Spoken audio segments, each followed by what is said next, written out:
Welcome back to the Collaborative Canvas, where conversation sparks revolution.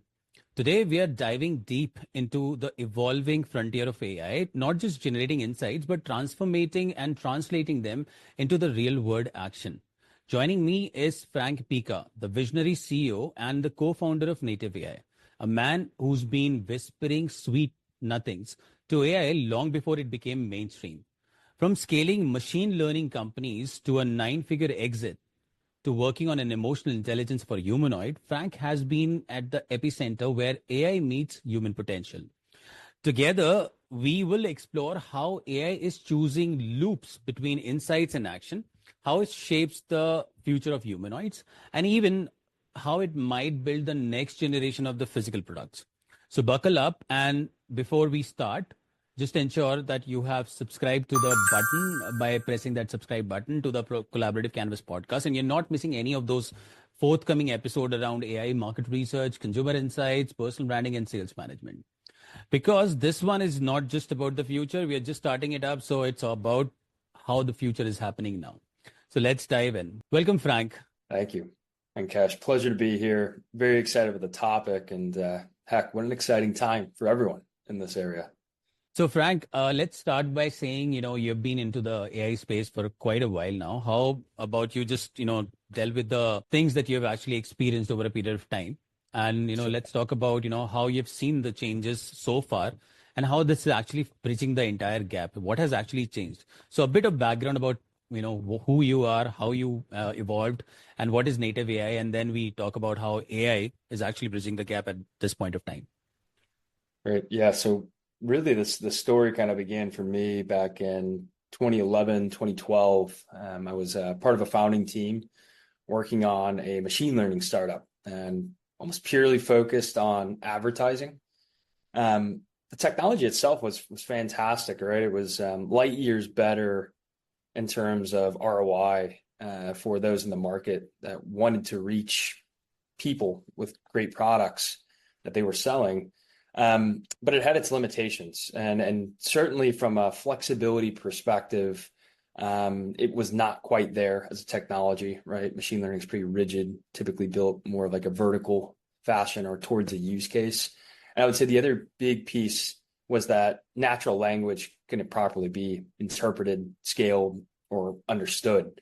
And given how much of marketing and advertising is involved in simply connecting with the human on the other end, natural language is a big piece of that. So that quickly shifted into exploring what I would classify as more true artificial intelligence today, which led me to another fantastic organization founded by a gentleman named Julian called Add You Like. And so Add You Like was, again, in that same vein, an advertising technology company working with some of like the largest Fortune 500 businesses around the globe. So it was actually a Paris headquartered business.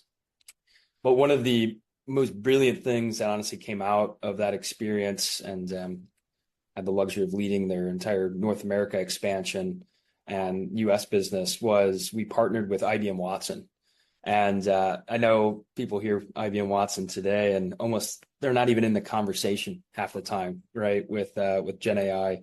But what was truly novel at that time is they were one of the first using natural language processing as kind of an easy to use technology. And we were one of the first businesses to actually take the technology and turn it into a true industry application. And so we were using that to understand content online at scale. And it was quite fascinating. I would say it was far from perfect. In fact, things like sentiment or understanding semantics were quite limiting in a lot of ways for the technology. But it was really showing those like first signs of, glimmer or hope on like what the technology will become. And so that just from a technology leap perspective, going from machine learning to natural language processing to now where we're at today with large language models and a much deeper kind of general, artificial intelligence, it's leaps and bounds different. And I can give you a little more color as well about like what we've seen over the last 6 years here at NativeAI, but over the last, decade plus, right? Those are some, I would say, transformational leaps that we've seen in the technology that are really helping businesses today. Yeah, I mean, I think we spoke, by far how native AI is actually helping out. So again, glimpse of the thought that we mentioned, that it is no more about consumer insights. It's just not about finding insights. It's more about helping business take action on them. And as you mentioned, what is that the important thing that you think is tying up with the real ROI? Because people are now using AI, and there's still skepticism around how AI versus the actual human. We talked about Mhm. humanoids, if you remember. Uh, I wanted to understand, that how people can derive the real ROI from those conversations that they're having, and how native AI is approaching those insights around it. Yeah, I think it's a phenomenal question.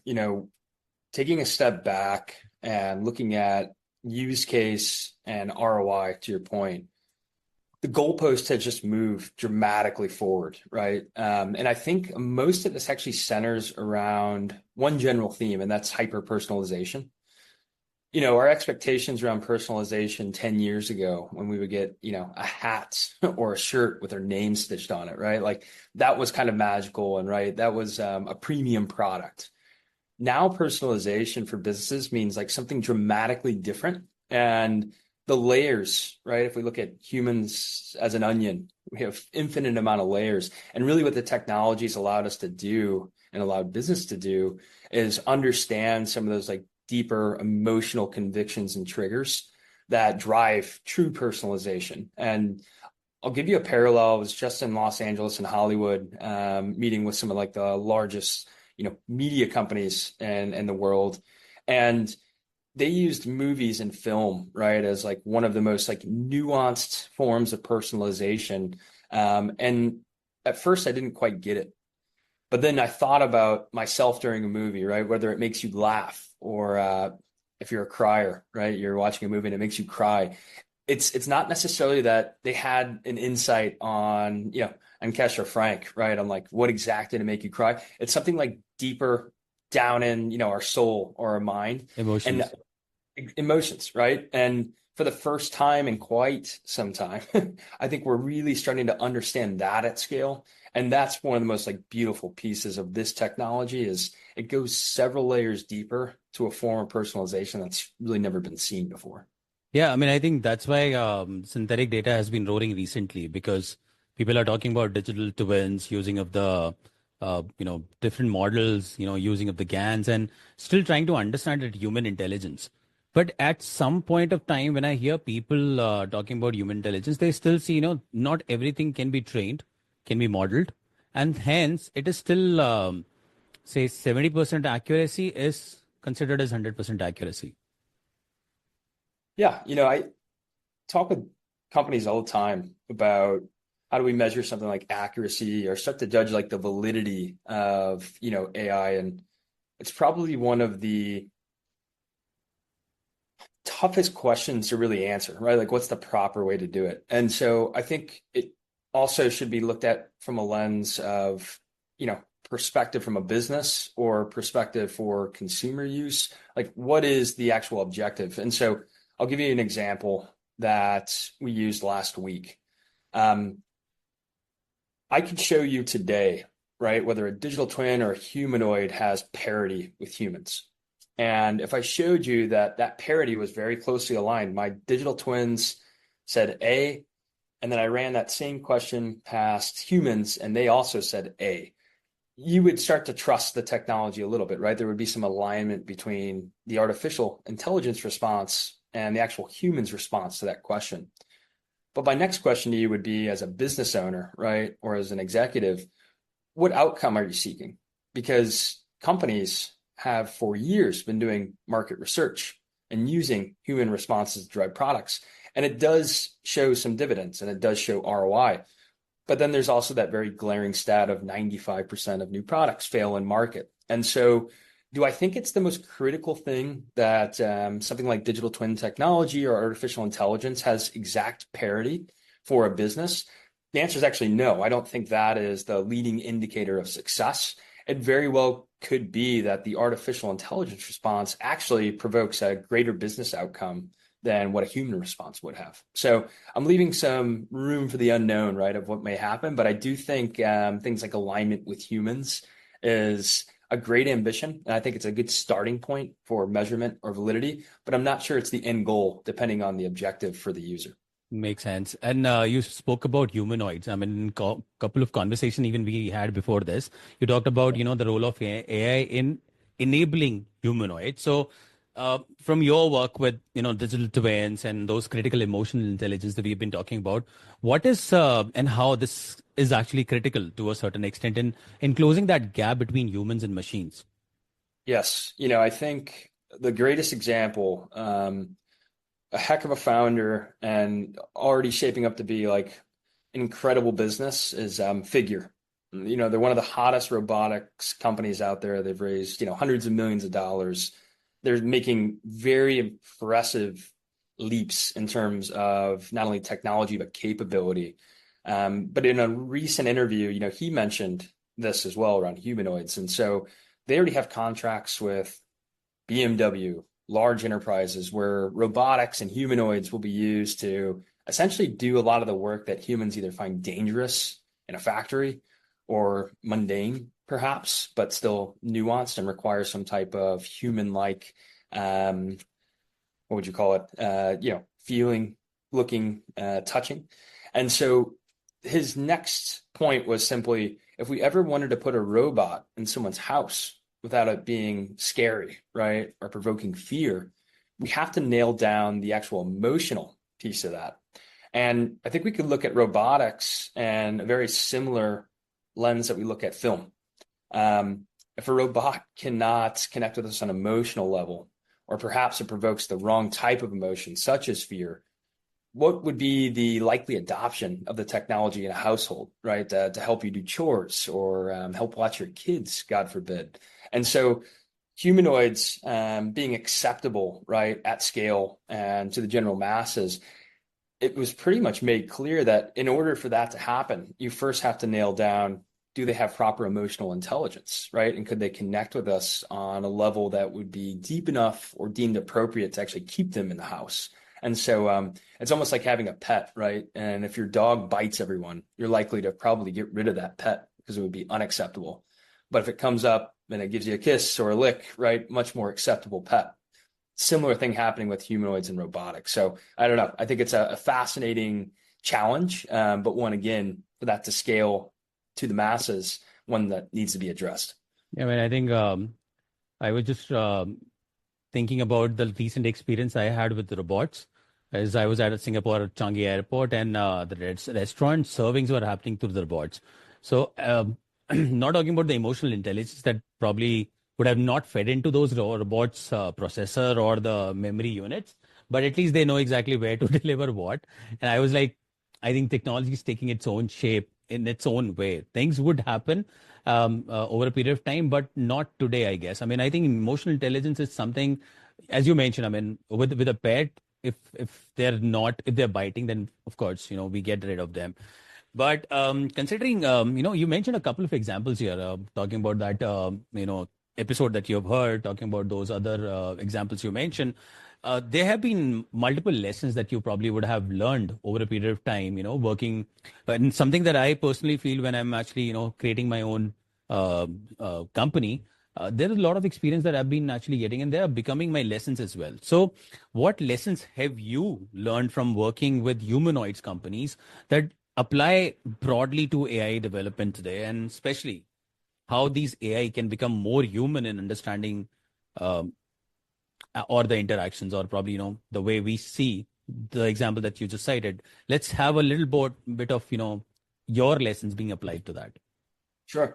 Yeah, one thing, I would critique, and one thing that we've experienced about certain areas, right, where innovation is extremely high. And so you look at, Silicon Valley, you look at areas like San Francisco, happens here in New York as well, is we all have like really great ambitions, and rightfully so. But when we get to a point when we're talking about humanoids or robotics, we have to realize that the technology has impact, and that's usually the goal, globally, to every single human and person on this earth. And so I think there's a certain sense of morality, right, and ethics that really does need to be maintained, especially at this level of innovation that we're discussing here on the show. The internet is one thing, right? And we've seen where that's gone haywire. Things like social media impacting, the way that kids feel at school, or people being harassed in online forums. Think about that levels of magnitudes deeper with something like robotics and humanoids being an actual physical, talking, thinking object that could even physically hurt you. And so one thing, again, I've learned, whether it's robotics or humanoids, or whether it's just artificial intelligence in general, is, again, we have to keep that morality and understand that, like, we cannot just instantly replace people, right, with technology, and nor should that, I would say, be the focus, unless those people are in harm's way, right? And this robot can augment or kind of like help them. And so that's, I would probably say, the biggest learning lesson. And while it may slow down the adoption of an innovation, I truly think it's the right way, right? Because without us, what's the point of the innovation in the first place? Do you think robots in future can take surveys? I would say that's already confirmed. I think the better question is, does it actually yield a better result, right? Or does it actually like help us in some way? And so, yes, they can absolutely take surveys.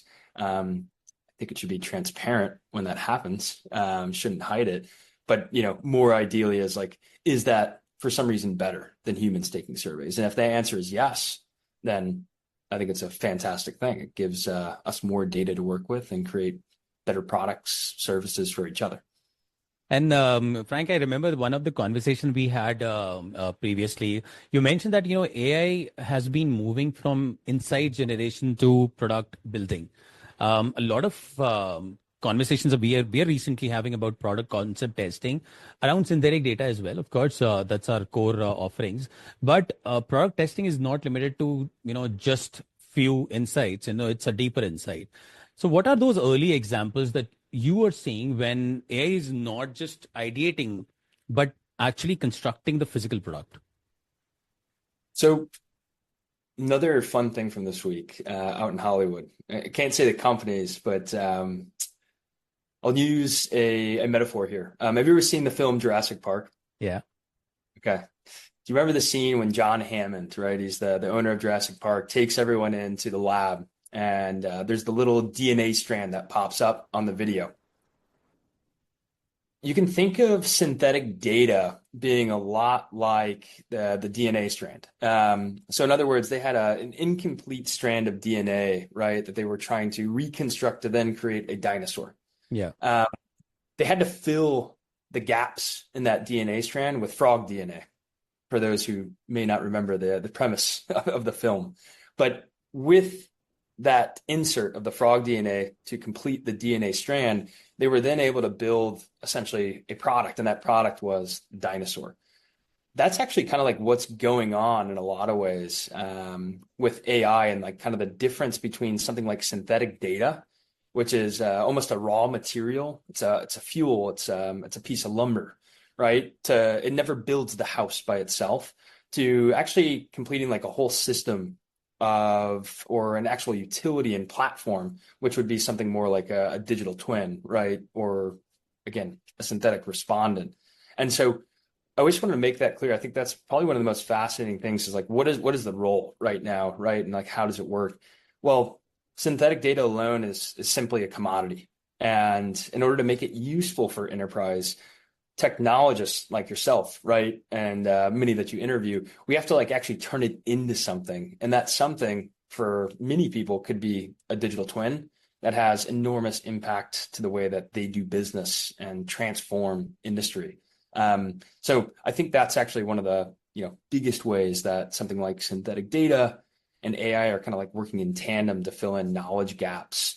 But then ultimately do like really cool things, like create physical products or digital products that synthetic data or just the data itself as a raw material just like couldn't do. So that leap has probably been the single-handed most exciting thing I've seen, because to your point, we've said these words and this phrase for quite some time, insight to action, but we've always relied on another team, another human to do that action.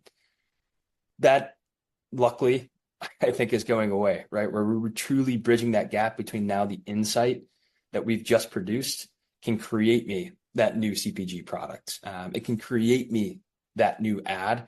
And all of that kind of seamlessness and integration between those workflows is what's going to cause, and a huge accelerant to like things like hyper personalization, whether that is physical products or whether that is something as simple as the ad actually talks to me, right? And I may be in a segment with a lot of other people that look like me, but it's talking directly to Frank, right? In a capacity that's like never been seen before. Yeah, and I can visualize a few ads that I've recently seen, which has the hyper personalization at a peak, where Mhm. you probably believe that this product is being meant for you. Though it's still a physical product, you have to go and buy it, but that connects you well. And I think that's where the human intelligence is actually working with the emotional intelligence, because that's where my emotions are getting connected with that product, and which is more of a reason I'm actually buying it. So I think that Oh, that's wonderful, and that's a great example. But when we were talking about humanoid, Frank, I was actually thinking about Will Smith movie iRobot. that's a good one. Yeah. And the examples that you were citing, somebody sitting next to you, probably like you itself in a humanoid way, and you're talking to each other together. So that's what I resonated. The things that you mentioned about how things will be, how things have been so far, and how things will be. So let's take 5 years ahead from today. Now, why I'm saying 5 years? Because again, the same thought came to my mind when we started discussing about synthetic data. You said you already started this 6 years ago. Now, Mhm. 6 years ago and today, and then we are looking at 5 years ahead of the time today. Do you envision a world where businesses can ideate, prototype, produce mass products using just AI alone? And what are those ethical or societal consideration we should be start preparing ourselves for? Believe it is 100% possible. I actually believe that's possible today, from a technology and even a logistics perspective. Whether or not it should be done, I think is the bigger question. Who would be at fault, right? There has to be some type of accountability to your point, from an ethical perspective. If, God forbid, AI creates a product and one of the ingredients in that product leads to cancer. Today, we've seen corporate shields kind of protect people from that even, and that's already hard to swallow, right? But if we have AI in the layer, who are we blaming, right? So I think that's probably the biggest thing that comes to mind for me is it's not if it's possible, it's whether or not it should truly be done without a human in the loop. Now, does a human need to be in the loop on everything? I don't also believe in that as, I think there's a balance there. And I also believe the tolerance for where that line sits on human in the loop will continue to change as we get more comfortable with AI basically aligning with their own ethics and morality, right? And so we'll kind of see like where those, I guess, lines are crossed or that envelope is pushed before humans start to say, hey, this has gone too far. We need to reel it back in.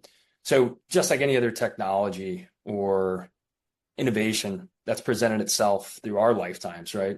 Our parents' lifetimes and our grandparents before them, you're going to continue to see that line be pushed. But I think it's a very good thing in a lot of ways. And I think it can be a very scary thing in certain industries. And hopefully the regulators do their job, right, to understand where those lines should essentially sit.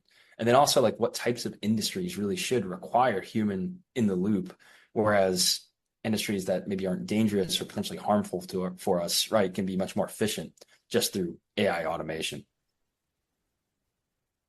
So considering imagining a graph, where do we Mm. sit? We are going upwards, or we're in the middle of going upwards. Of course, there's no downfall as such. We're just starting up. Yeah. I think we are kind of like the Titanic, not in a negative way, right? But in terms of like, man, we just barely tipped the iceberg. There's many people that have documented this probably better than I will articulate it right now. But every time we see an exciting technology, even Gen AI, which has shown, I would say, near immediate ROI, right? Measurable ROI. The fun stuff is yet to come, right? Like Yeah. it's the technology, we've only been hitting the low-hanging fruit stuff, like the obvious to us now, not what is, actually novel with the technology and essentially what it can do 5 years from now. So yeah, I would say we're at the very tip of the iceberg. I think the nice part is that tip of the iceberg has been able to be measured and it's had enormous impact already. But yeah, I think this is 100 times bigger than the internet in a lot of ways. I truly do. Beautiful, beautiful. And that brings us to an electrifying conversation with Frank Pica today, a journey through the evolving landscape where AI doesn't just think, but it acts. And from empowering business with true ROI-driven insights to imagining a world where emotionally intelligent humanoids can become part of our daily lives, this possibility seems endless and truly exciting. Thank you, Frank, for sharing this incredible vision and experience. And to our listeners, if today's conversation sparked new ideas or questions, then just don't keep it to yourself. Reach out, share your thoughts, and continue to dialogue. Until next time, keep pushing your boundaries and painting your own canvas of innovation. Thank you so much. Appreciate you, Akash. Honestly, you're amazing. Love watching you. Do your Thank thing, you. man. Yeah. Cool.